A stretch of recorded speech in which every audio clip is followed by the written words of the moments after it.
Robert McFerrin Sr. was a pioneering African-American operatic baritone and the father of musician Bobby McFerrin.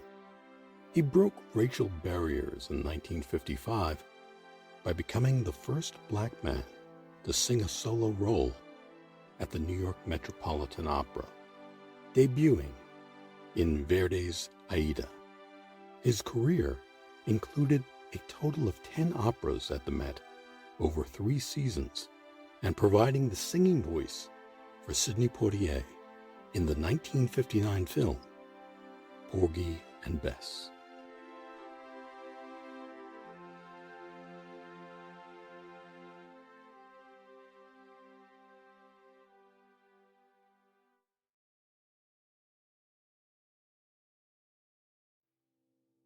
The American Negro Theatre, or the ANT, was born in the spirit of the Federal Theatre Project, a theater program established during the Great Depression as part of the New Deal to fund live artistic performances and entertainment programs in the United States. It was sponsored by the Works Progress Administration, or WPA. The Federal Theatre Project lasted from 1935 to 1939. With only meager resources, plus their own talent, grit, and conviction, they built a theater, one where every member shared the costs, shared the profits, and shared the stage. No stars, no egos, just the power of the ensemble.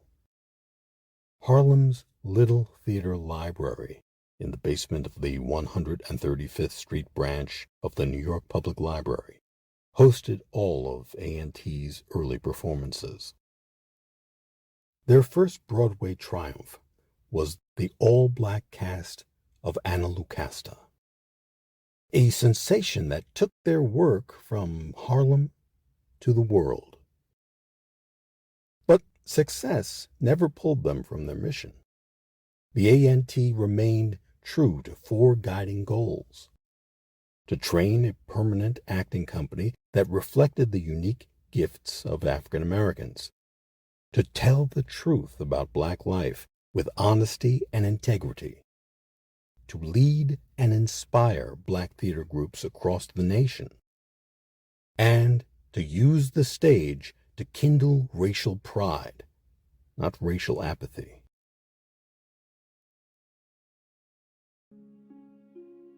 Born on February 27, 1897, in Philadelphia, Pennsylvania, Marian Anderson was one of the most gifted contraltos of the 20th century.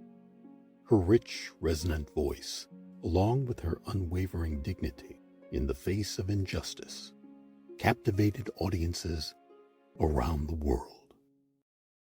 On Easter Sunday in 1939, Anderson gave a historic open-air concert on the steps of the Lincoln Memorial, a performance that became a defining moment in the early civil rights movement.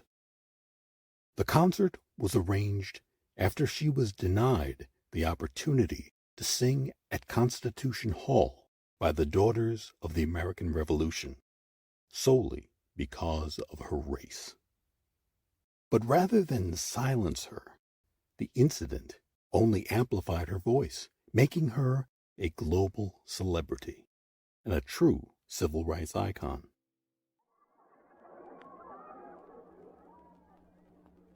Good afternoon, ladies and gentlemen.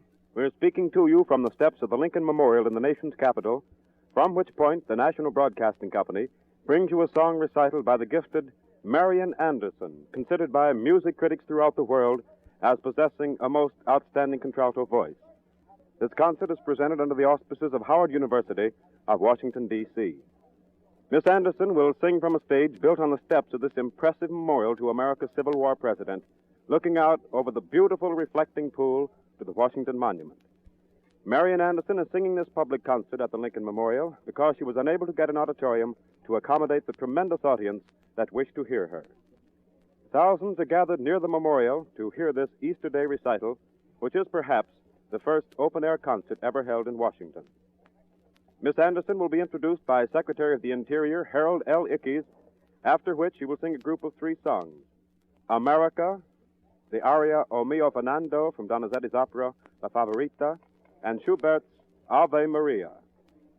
We hear now the Honorable Harold L. Ickes, Secretary of the Interior. Miss Anderson, distinguished guests, ladies and gentlemen, in this great auditorium under the sky, all of us are free.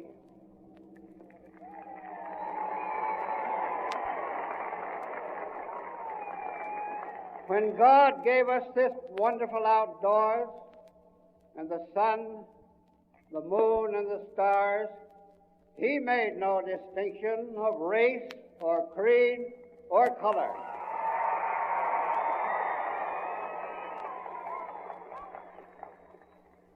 And 130 years ago, He sent to us one of His truly great, in order that He might restore freedom to those from whom we had disregardfully taken it.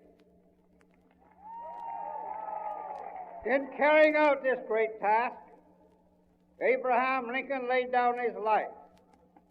And so it is as appropriate as it is fortunate that today we stand reverently and humbly at the base of this memorial to the great emancipator, while glorious tribute is rendered to his memory by a daughter of the race from which he struck the chains of slavery.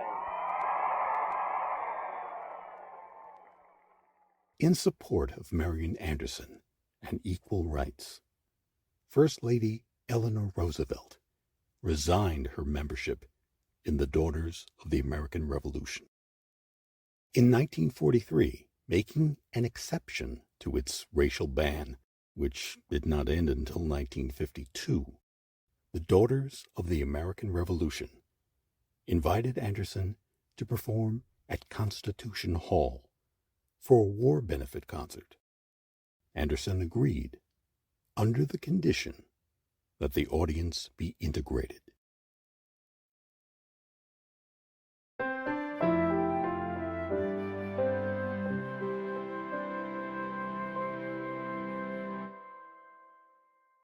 This has been African American History is American History.